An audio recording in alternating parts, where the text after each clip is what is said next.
I'm Chip Lewis with 64 Insurance Group. Surprisingly, there is no Medicare orientation. Let us guide you through the entire process. For a commitment-free consultation, please call the number on your screen. Don't wait till you're 65 to call. Are you 64.com.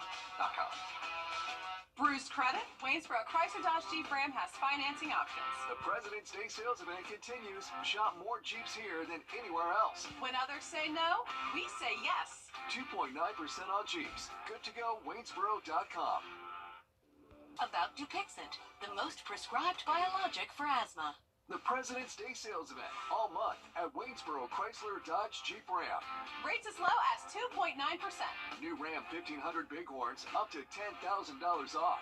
Good to go, Waynesboro.com. Chicken Farm just got it. Hey, Brett, I think we need a jingle. What'd you have in mind? I don't know yet. Well, if you're taking something, come knock on my door. Come and knock on my door. If you're 64. The First Alert team, named best in Georgia. Live from Augusta, you're watching News 12 at 6 o'clock. Up top tonight, if you're traveling through Columbia County, your commute is going to look very different for the next few days. After several delays, the I-20 Lewiston Road interchange is now shut down. Crews jumping into action just hours ago, creating a new diverging diamond pattern. Now traffic along those detour routes, that's the biggest concern impacting everyone who lives in that area and travels that busy road. So what can we expect from this project? Our Nick Veland joins us live from Grovetown to explain. Yeah, well, the project has been closed off this road behind me for about 6 hours as workers are now out in full force and drivers are having to adapt. From traffic to a moment of silence once Lewiston Road is finally closed. Not quite for long. The personnel to come in on site and work non-stop until this thing's done. So when we say we're going to open it at 6 a.m. on Monday, that's the plan. Construction workers invading the area to start a 4-day stretch of non-stop work. Finally get this whole project done because it seems like it's dragging on for like so many years. Definitely it's going to impact a lot for the next few days. And having those detour like Carol Birdman, who was looking to get to the other side of the bridge. I would have to go down to Columbia Road, go all the way down Columbia to Bel Air, all the way out Bel Air to Wrightsboro Road, I guess, and then come up on the other side. Exit 194 and exit 183 is where you'll have to detour around the closure. The tough thing is no matter what we do, when we shut it down, we're going to impact somebody. So we're trying to do our best to minimize that. But some say that the end product will be worth the delays. I'm excited about the divergent diming because that'll make things a little bit faster. I'm hoping that they've thought it through enough so that it makes things run smoothly. We'll see. And the county says that they are working with multiple agencies, so if an emergency were to happen, they'll be able to let those crews clear a path and allow those vehicles to get through and use the closed off area if needed to. Okay, a long time coming, and we can see the finish line in sight at this point. Nick, thanks for those updates. Here's another traffic update if you live in Columbia County. This one on Fury's Ferry. There will be another closure tomorrow at the intersection of Sullivan and Hartfield Road. It's from 9 a.m. to 4 p.m. If you're not familiar with that road, this is the stretch right in front of the Jones Creek neighborhood. That work being done is a part of the road widening project, so heads up for your commute there. Much more news ahead. Right now, let's send things over to weather to give you a live look over Grovetown. And Riley, we have some rain moving in for Friday night, right? Yeah, guys, well, tomorrow morning. So for that morning commute tomorrow, definitely going to need the rain gear work tomorrow. Drier into the afternoon, but once that rain clears out, it is going to start getting pretty breezy across the area. Here's a look at the timing of the rain. So I'd imagine by around 5, 6 a.m., we have pretty good rain coverage here from Augusta to Aiken all the way into Columbia County. These will stay on and off through at least around the lunch hour. And then behind this front, we're going to get really windy heading into our Saturday. Much more on that full forecast in just about 10 minutes. Thank you, Riley. New in the last half hour, a death investigation on the campus of the University of Georgia. UGA police say a woman was found dead in a forested area behind Lake Herrick. That's on East Campus. The university says she did not return from a morning run over the intramural fields, and UGA police got a call right around noon about a person who was concerned about that woman running. A letter went out to students that says they suspect foul play and the victim had visible injuries. There is a news conference set for 7 o'clock tonight. Of course, we'll be tracking that for you. The school also mentioning a second death on campus just hours earlier, but they say a student died suddenly Wednesday night over at Brumby Hall. Classes at UGA canceled until Monday. New tonight, one man will spend 270 years in confinement after using his 1- and 2-year-old daughters as human shields during a standoff with Burke County deputies. This was back in 2022. Today in court, Kevin McCardle found guilty on 25 counts, from attempted murder to assault on an officer and more. Deputies say this was an hours-long standoff while he shot at law enforcement multiple times. One deputy entered the home to rescue the girls, and McCardle tried to shoot them at point blank, but the district attorney says the gun misfired. There's been a rise in shootings in Aiken County. Now investigators are looking for clues to try and pin down the problem. Take a look at the map on your screen. This shows the shootings just in the last 6 days. As Hallie Turner reports, Aiken County deputies say some of these are gang-related. Yeah, Laura, 6 out of 8 of the shootings are being investigated by the Aiken County Sheriff's Office. And while they say several of them are gang-related, they still don't know if they are connected. 8 shootings and 10 injuries within a span of 6 days in Aiken County. The last week has been a very busy week for us. It's one that we are focusing on our victims and the innocent people in the neighborhoods where these shootings are occurring. While each case is being investigated differently, Aiken County says they know several of their shootings are gang-related. That we do have gangs in the county. At times, yes, we do have more issues with them than others. Things that we need to do is to have the public assist us. The outbreak started on February 16th when shots were fired on Ashmore Drive, leaving 3 people injured in Beach Island. On Saturday, shots were fired on Celeste Avenue. On Sunday, 2 more shootings, one on Diamond Street with an injury, another on Blackstone Camp Road. On Monday, 1 person was shot in the leg on Kershaw Street in Aiken. Hours later on Edgefield Highway, a caller reported gunshots at 11:21 that night, injuring 3 others. Sometime between Sunday night and early Monday morning, 2 brothers in Aiken County got into a fight, with 1 brother being shot in the foot. The latest shooting happened this morning on Westminster Way in Beach Island. 1 man was shot in the stomach. There's a good many of them that have been drive-by shootings, just randomly shooting at a certain home, or like one this morning was apartment complex. And they are calling on the community for help connecting the dots and bringing justice. Now, the Sheriff's Office really wants you to take advantage of their anonymous caller line. And if you have a video, Ring doorbell camera, or anything, it is very helpful to get it to their investigators. Okay, thanks, Hallie, and we'll make sure to post that anonymous number on our website as well. It is day 3 of that first federal trial over a hate crime on gender identity in South Carolina. This is for the murder of Dime Doe, a black transgender woman from Allendale. Around noon today, jurors heard testimony from Xavier Pinckney. He was also charged in the case and pleaded guilty to obstructing an investigation back in October. He called to Quay Ritter, a friend, and claimed Ritter was did not want people to go around saying he was sleeping with Dime. Lawyers also questioned what Pinckney knew and saw the day of the murder. They claim Ritter had a gun and also was carrying around clothes they had on earlier in the day. Pinckney also said on the stand that a fire started in the yard and it was to burn those same clothes. Jurors also hearing testimony today from a cell phone analysis expert who went through cell tower data and tracked where Dime's phone was the day she was killed. Day 3 just wrapping up for the day. 2 more government witnesses will take the stand tomorrow. We'll give you the latest. Now, this federal hate crime trial is the first of its kind, and for years South Carolina lawmakers have been debating a hate crime bill for the state. Last session it was approved in the House, but it got stalled in the Senate. So where do things stand today? The I-Team's Will Rio is in the studio to explain. South Carolina and Wyoming are the only 2 states in the entire country that do not have a hate crime law. The U.S. Department of Justice started tracking nationwide and statewide hate crimes through the National Incident-Based Reporting System that you see behind me. Now, 2021 was the first year that annual hate crime data was reported entirely through this system.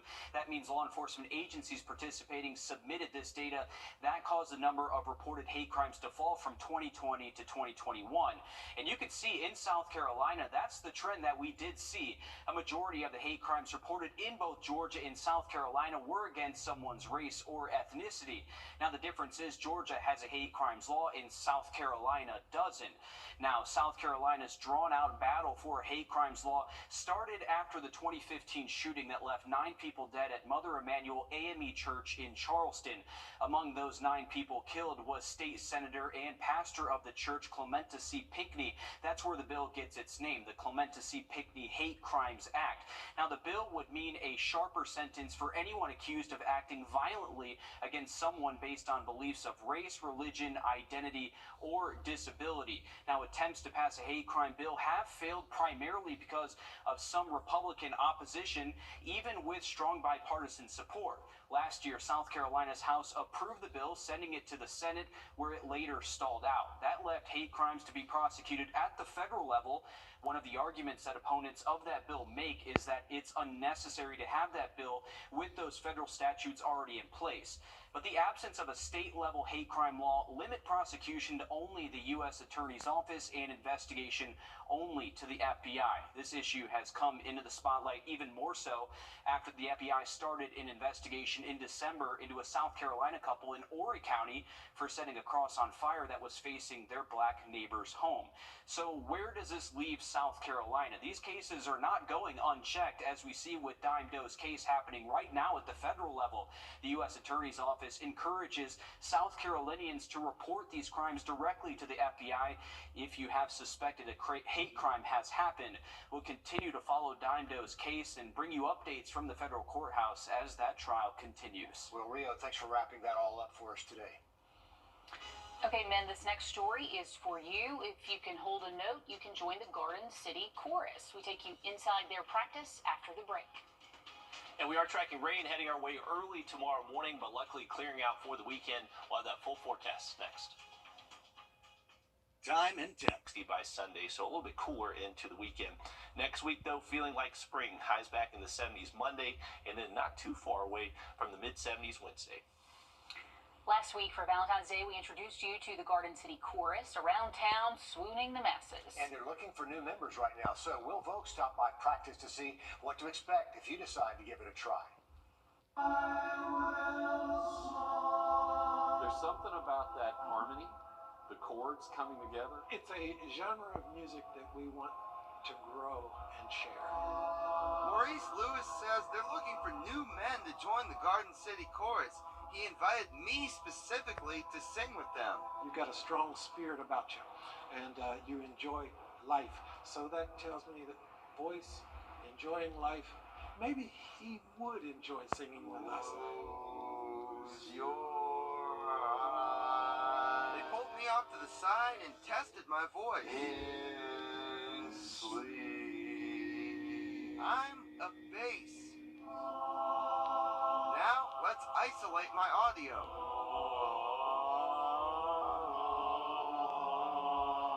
You were like 80% to start. I wasn't 80% to start. And this is first night, and you're already at 80?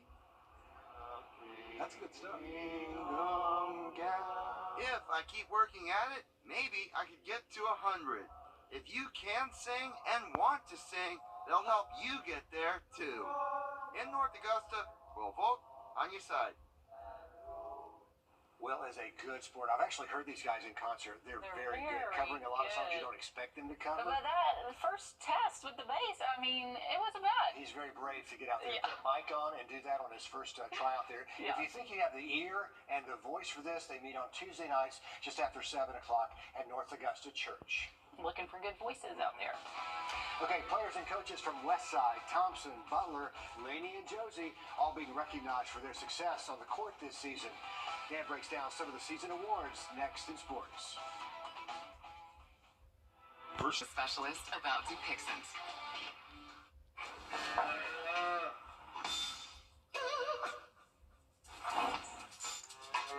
Sick beats, Mrs. H. Thanks, Marvin.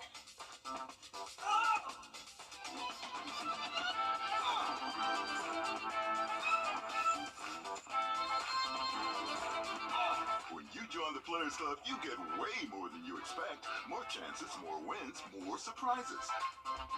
The Players Club. More happens here.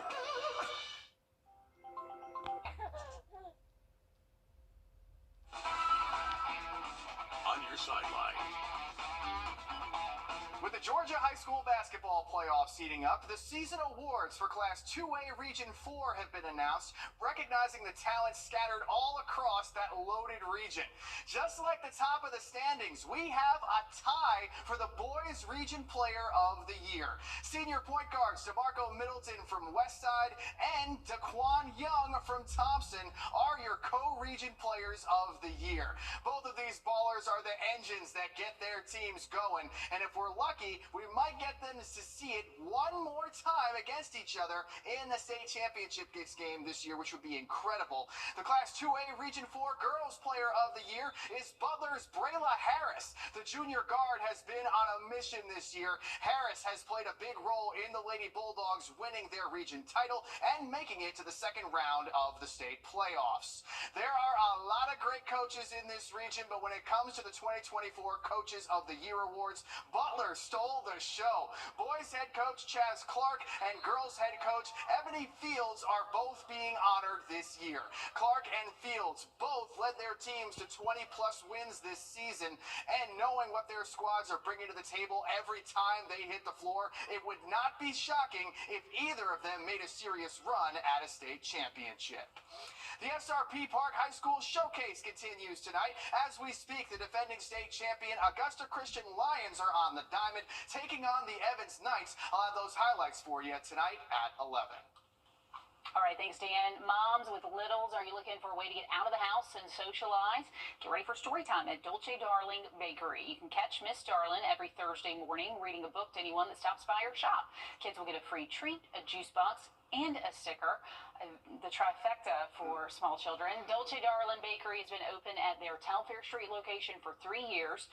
Family, Southern hospitality, and cupcakes. That's their motto, and who can disagree with any of that? So story time, just one way they connect with the community to create a safe space for parents and children.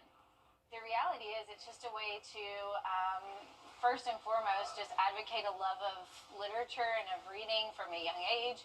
And then it gives the moms a way to get out of the house for a little bit with their smallish humans. And I get to spend time with the kids, and the energy is pretty big. Just a great idea, and you can check them out on Facebook to track which books she'll be reading next week. Politics now, election news. Early voting is over for the Republican primary this Saturday in South Carolina. We'll know who will receive the state's 50 delegates, either Nikki Haley or Donald Trump. News 12 will be there live on the air and online with the latest from those candidates. Meanwhile, early voting still going on for the primary in Georgia. The last state to vote in advance will be March the 8th. Election day rolls around in Georgia, and that's going to be from 7 to 7 on March the 12th. We're back with more after the break. Your safety car. Corolla LE. Your dream ride awaits you at Milton Ruben Toyota. RideBaby.com. Click, click. And it's time for your watch and win word of the day. And today's word is weather. Insert that keyword on the News 1226 app for a chance to win one of those $70 gas cards and then be entered to win the grand prize, a 70-inch TV. Once again, today's word is weather. It's just our way to help celebrate our 70th anniversary on the air with you. Riley, did you pick today's weather word? I was about to say, that's a fantastic word. I really like today's word, but I did not have a hand in picking that. But hey, make sure you do enter to win $70 gas card. Definitely worth it to do that. Hey, looking at SRP Park, we're in between innings at the moment. Looking at Evans High taking on Augusta Christian. Looks like a few more people have showed up there, but they are going to have another game next week, I believe. So if you missed this game, try to catch the one next time. But temperatures are in the mid-60s. Our winds are still elevated, not completely calm, and going to stay pretty breezy for the rest of tonight. Remember, we do have some rain that's going to push in early tomorrow morning, so that morning commute definitely impacted by some rain. And it's going to get windy heading into our Saturday, calming down Sunday, and then really warming up next week. We have another live update coming up at the top of the hour over on 26 News. Then we're back with more News 12 tonight at 11. We'll see you then.